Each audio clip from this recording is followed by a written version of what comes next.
تو خواتین سر میں کنگھی کرتی ہیں، بال ٹوٹ جاتے ہیں، تو اب بال ٹوٹتے ہیں ان کو جمع کرتی رہتی ہیں، اور پھر کوئی پھیری والا آتا ہے، آواز لگاتا ہے، صدا لگاتا ہے کہ جی بال، کنگھی کے ٹوٹے ہوئے بال فلاں ریٹ پر دینا چاہو، تو گویا وہ ایک اعلان ہے، وہ لیا جا رہا ہے اور اس کے بدلے عورتیں پیسہ کما رہی ہیں۔ تو یاد رکھیں، انسانی بدن کا کوئی بھی ٹکڑا، کوئی بھی حصہ، اسے ہم نہ بیچ سکتے ہیں، نہ اس سے کوئی اور فائدہ اٹھا سکتے۔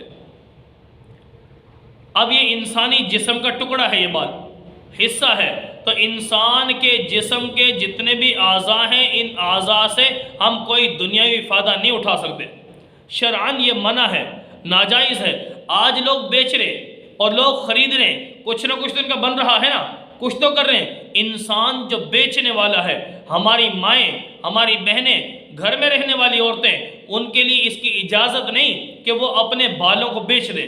تو اس لیے یہ دنیا ہے، دنیا کے چند پیسے تو آپ لے لو گے وہ بیچ کر، لیکن اللہ رب العالمین کی ناراضگی بھی آپ کے حصے میں آ جائے گی۔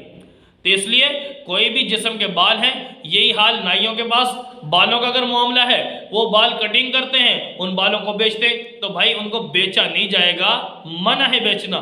لیکن اب کیا کرے انسان، مارکیٹ میں چل رہا ہے، یہ کاروبار بن چکا ہے، بزنس بن چکا ہے، اس سے بچنا چاہیے۔ آپ ان چیزوں کو نہ بیچیں، اس سے اجتناب کیجیے۔